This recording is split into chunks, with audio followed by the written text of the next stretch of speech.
RotoBallers, I'm Donnelly, and once again, the Kansas City Chiefs are going to the AFC Championship. This time, they will be facing NFL MVP favorite Lamar Jackson and the Baltimore Ravens. We break down this matchup and identify which players you should be starting and sitting in fantasy this week. Now, the Ravens, they are 3.5-point favorites with an over-under set at 45, but this is the Kansas City Chiefs. 6 straight AFC Championship games have featured Patrick Mahomes, and while the Kansas City Chiefs may have lost to the Buffalo Bills earlier on the season, that was with Kadarius Toney in the lineup, and we all know what happened then, and we all know what happens when the Kansas City Chiefs meet the Buffalo Bills in the playoffs. Sorry, Bills Mafia, I had to throw that out there. Obviously, Toney wasn't in the lineup, so this was a Chiefs victory. Now, Mahomes, he hasn't been at his best so far this season. In fact, in the postseason, he's thrown for just 477 yards on 40 of 64 passing there with 3 touchdowns. But the key here, no interceptions. The Chiefs' identity this season, it hasn't been Patrick Mahomes and Travis Kelce.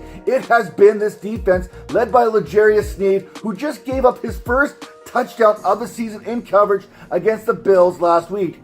Steve Spagnuolo, he's been tinkering with the play calling all season long, but yet we still have value here in this Chiefs offense as far as fantasy is concerned.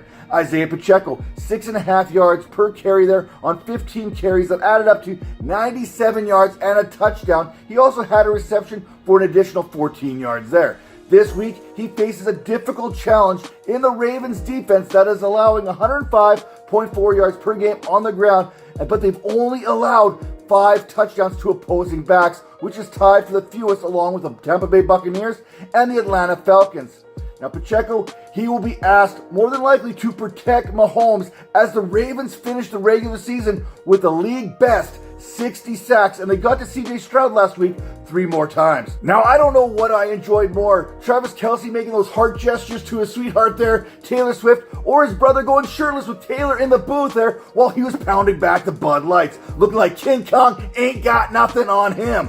The younger Kelce, he may not have had the best season to date, but when he is needed the most, he has come through. Last week, 5 targets, 75 yards, and a pair of scores. This season, Baltimore, they are ranked 10th in fantasy points allowed to the tight end position, allowing just 10.58 per game. That said, this is still Travis Kelce. This is the playoffs, and this is the best pass-catching duo there as far as touchdowns is concerned in NFL history. So I am confident in starting Travis Kelce in those one-and-done formats because I do have the Ravens, hint, hint, wink, wink, winning this contest. As for the rest of the pass catchers, keep an eye on the injury report as it pertains to Rashee Rice, who hurt his ankles against the Bills, which is likely why we saw Marquez Valdes-Scantling get as involved as he did. Mahomes, he has taken deep shots at MVS this season, but for the first time in which I can remember, MVS actually caught a couple of those shots. Now, despite the injury, Rice, he still caught 4 passes for 47 yards in that Chiefs victory, but he needs to be a major part of the success if the Chiefs are going to win this week. However, that is easier said than done, as this Ravens team not only gets after the quarterback, but they only allow 17 points per game. They shut out the Texans in the second half of that divisional round, but they are also allowing less than 192 yards per game and closer to 177 yards per game over the last 3 contests. In fact, if you want to take this deeper, the Ravens actually have more interceptions this season than passing touchdowns allowed. Put that all together, add in that ankle injury to Rashee Rice against this Ravens secondary, and I'm fading pretty much any pass catcher not named Travis Kelce for the Chiefs this week. Now, while the Ravens allow just 17 points per game, they are scoring 32 points of their own, including outscoring that Texans team 24-0 in the second half. Lamar Jackson, he ran for 100 yards, he threw for 152 yards against a much improved Texans defense. With Lamar Jackson, you can take all the fantasy points per game and throw that out the window because he is a different dude altogether.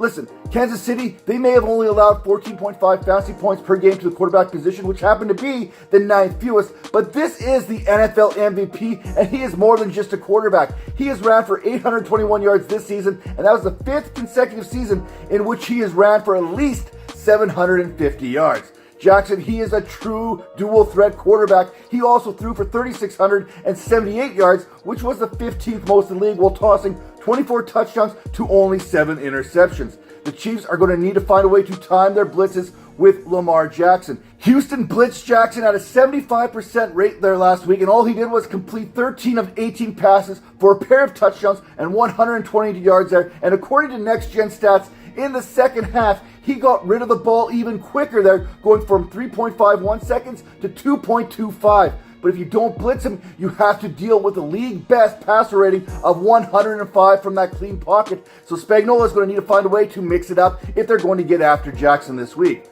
With Kansas City looking to slow Jackson down in this run game, it could cause some opportunities here for Justice Hill should the linebackers hesitate even for a split second. The Chiefs, they rank 15th in rushing yards allowed to running backs this season, but with Houston focusing on Jackson, Hill, he quietly averaged 5.1 yards per carry on his 13 touches out of the backfield, while Gus Edwards added another 40 yards on 10 carries.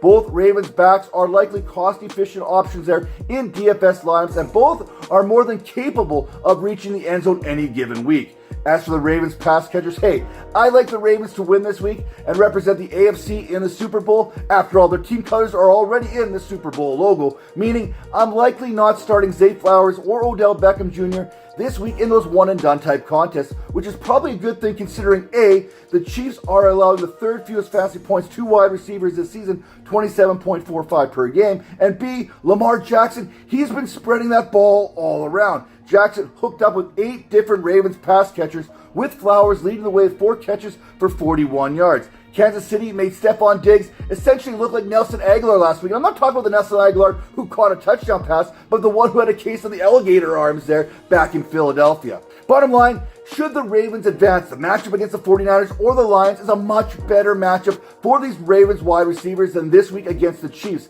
which is how I would play it. For the Ravens, Lamar Jackson is a start, but I'm willing to hold off on starting him one more week in, again, those one-and-done formats, unless I've already started Patrick Mahomes last week. That way, I would be able to roll Brock Purdy or Jared Goff if I needed an option there at the quarterback position for the final week of your fantasy contest. Isaiah Likely is another player for the Ravens that I trust, as there's a good chance that you're going to have Mark Andrews available to you in the next round, again, assuming that the Ravens advance on. If you're looking to fill out your lineup here, whether it's an RB2 or a flex option, be willing to take a shot at Justice Hill or Gus Edwards, with Hill possessing the most upside here. For the Chiefs, Mahomes, he's in the same boat as Lamar Jackson. If you used Jackson last week, use Mahomes this week and use those NFC quarterbacks in the Super Bowl should that happen. Now, the matchup, along with the recent play of Mahomes, has led to some wins, but not necessarily fantasy production. If I can afford to fade him, I'm going to fade him. Isaiah Pacheco, he's going to be asked to help with this Ravens pressure, which could limit some of his opportunities, but he does have a path to fantasy production, as the Ravens are allowing 19.9 fantasy points on a per-game basis, and we've seen what Devin Singletary did there, factoring in the passing game with 48 yards on 5 receptions. Fire up Travis Kelce, as I am fading the rest of these Chiefs wide receivers. Rice, he's banged up. Marquez Valdes-Scantling and Kadarius Toney are still MVS and Toney, and someone has to catch passes for this Chiefs team. As always, this video is being recorded on Tuesday, so make sure that you are subscribed to the RotoBaller YouTube channel and head over to rotoballer.com and the RotoBaller Discord channel for all the latest fantasy football news and analysis.